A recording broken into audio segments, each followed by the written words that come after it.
And then, we come back from break and we see the first segment of Kane working the concession stand. A girl who I guess we presume to be his supervisor for the night, and she tells him, "Look, we know you like to burn things, and that's why we're keeping you as far away as possible from the deep fryer. You're going to be selling chips, you're going to be selling hot dogs, things like that. And if we find one crumb out of place on those chips, it comes out of your salary. You're paying for it." And then she walks off. Unfortunately, this would be the only time we'd see this character, because given what Kane would do later in the night, I was really hoping we would see more of her, because it just seemed like great comedic stuff going on here. Yeah, so. And she's such a natural heel. She could debut on the Divas roster tomorrow and be more universally loathed than the Bella Twins. Yeah, I completely agree with that. Definitely had the personality for a segment like this. That's why I'm disappointed we only saw her in one of these segments, because I think we got like 3 of them tonight. That said, we go from that to in the ring, United States Champion Rusev with Lana, and Lana continues her whining from the opening segment, says it's not fair that they have to do this. And then Rusev says he doesn't care who's in charge of Raw. He's not going to be brainwashed by some dumb Americans. Of course, this gets booed. But then Bryan appears on the big screen, and he says, Rusev, I figured you might pull something like this, so I got somebody to offer some supervision. Out comes Sergeant Slaughter to a generous pop from the crowd. Slaughter makes an American flag drop down, and then he's starting to lead Lana in the pledge. Well, I guess both guys, but Lana's really only participatory here.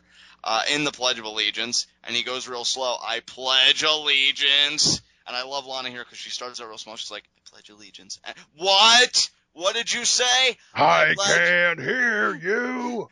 Exactly. I pledge allegiance to the flag of the United States of America. And Lana can't get the words out. And just as she's about to. Yeah, just as she's about to, and then I'll hand it to you, Ashton, Rusev becomes awesome.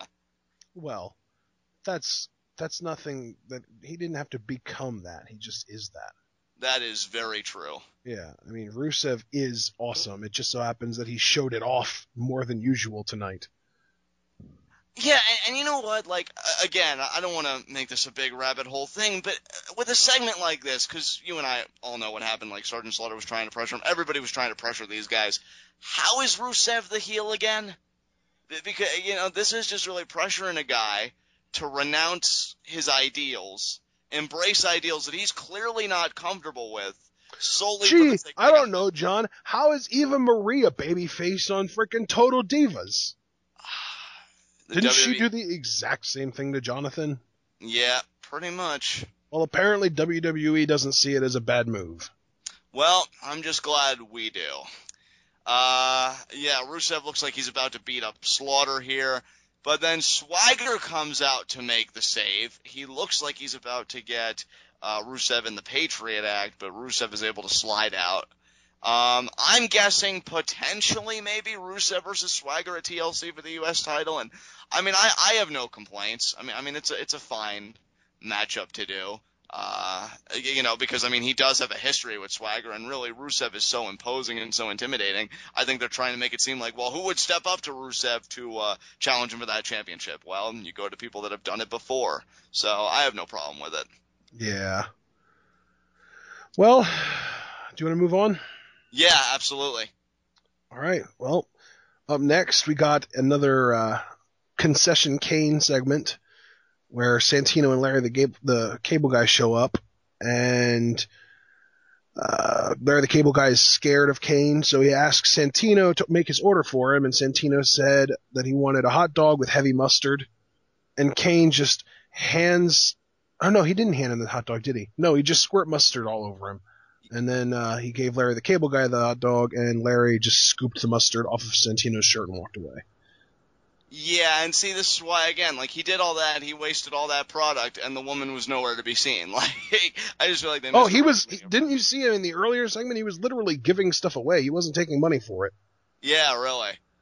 So, spraying all that mustard on Santino, Larry the cable guy laughs about it, they walk off. And then we get a rematch from Survivor Series Kickoff, because it happened so early that I don't think anybody saw it. Fandango versus Justin Gabriel, and here's why I guess the real talking point of this segment would be, and I'm going to pose it to Ashton. What do you think of the new and improved Fandango? Oh, I love it.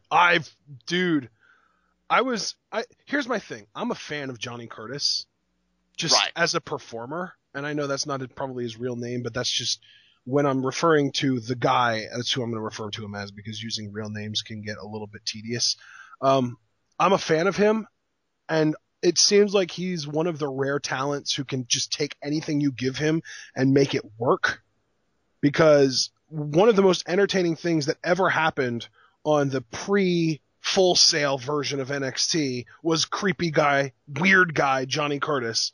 And then Fandango was solid, but got crazy amounts of over because of his combination of his natural charisma and creepiness and the theme music being catchy and the post WrestleMania 29 or 28 or 29, I don't remember which one it was, crowd.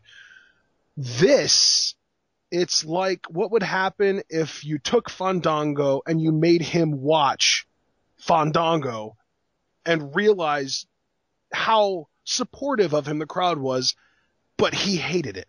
He was like, no, they aren't supposed to be cheering. I don't want to be cheered. This is dance. This is serious. And he just decides to completely scrap everything that the crowd liked about him and get more serious and get down to business. And I love it. I just love it. I love it too, and you know, I'm gonna kick myself for saying this because I know we say this about any heel that seems to get some kind of polish, but it did seem like it was a more, I won't use the A word because we always use that with heels, aggressive, but it did seem like a more physical Fandango in there. Like his offense seemed more like what you would see from more of a power guy or a brawler, you know, nothing really too fancy. I mean, I think we saw a backdrop in there. I know we saw a clothesline in there to Gabriel. Fandango wasn't messing around. He was getting down to business, and he nails like this suplex, gets Gabriel down. He still does the leg drop, which still looks beautiful. And yeah, you know, I like the look. Honestly, I even like that they found something for Rosa to do. You know, I think Rosa's they make the worst part about this thing. you know, I would agree with that, but I still think that says something because I don't even mind her. So I think that just She bugs me. In that intro when she's doing that little dance, she's so far out of tune, it takes me out of it. see, to me, She the has only no rhythm. I don't think I've ever seen a Latina woman that could dance as poorly as she does. I think what would really make this perfect, and I know it won't happen, but if there was just a way for Fandango and Summer Rae to reconcile, because I think she'd be the perfect woman for this new repackaged Fandango. But obviously that won't happen, so there's no use talking about it. We do have Rosa Mendez, and she's not the worst, but yeah, obviously I think improvements could be made. Fandango does get the win. So really, by all counts, this new and improved Fandango is 2-0, and I'm liking the little mini push he's getting. Even commentary seemed to put him over, because I think Cole said something about how he could be a major player, or something along those lines. So yeah, I think they're taking Fandango this time around far more seriously than the first. Yeah. So we'll see what happens. Yeah, I'm enjoying Fandango, don't get me wrong. Again, the biggest problem that I have is just freaking Rosa. She's off key, man. She's like I said, she's the only Latina woman I've ever seen that could dance that poorly. There you go. So with that said, because I've got nothing more to add, we go to Big Show walking backstage, and he seems to be making like disgusted faces at other people and telling them to shoo him back off, but he's in this finely tailored suit. He's walking, he's got a smile on his face, comes out to the ring, still has that smile on his face, looking jovial, like, I was a Benedict Arnold, yeah, love me.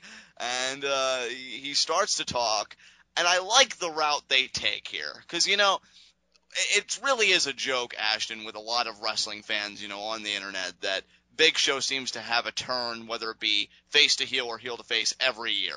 It's like an annual thing for him. Yeah. And when you have a guy who does it to the volume that Big Show does it, it's really hard to apply that fresh coat of paint to it and get you interested. But I gotta commend Big Show because he did that with me here. I love the route he took with this because he says he's a human being.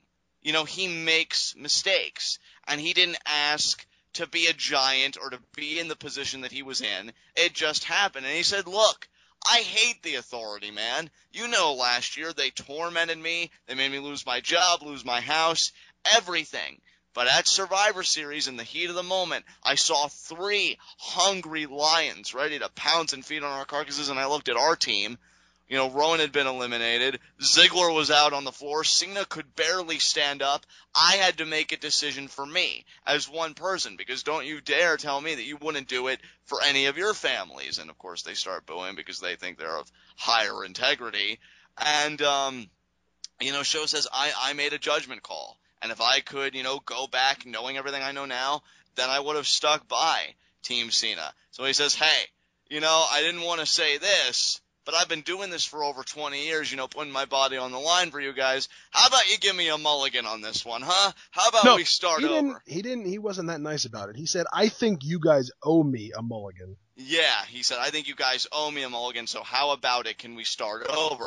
Crowd is chanting, booing, chanting, you sold out. And then Show's face just sours, and he says, how dare you?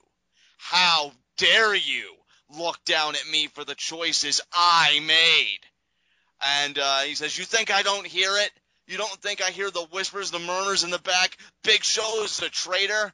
Let me tell you something. I'm standing out here right now. If anybody has the guts and isn't such a coward that they can come down to this ring and tell me what they think to my face, then let them do it. And this leads, for me personally, and again, Ash, I'm going to hand it off to you, to the surprise of the night, because who answered the call was literally my last guess as to who would answer the call.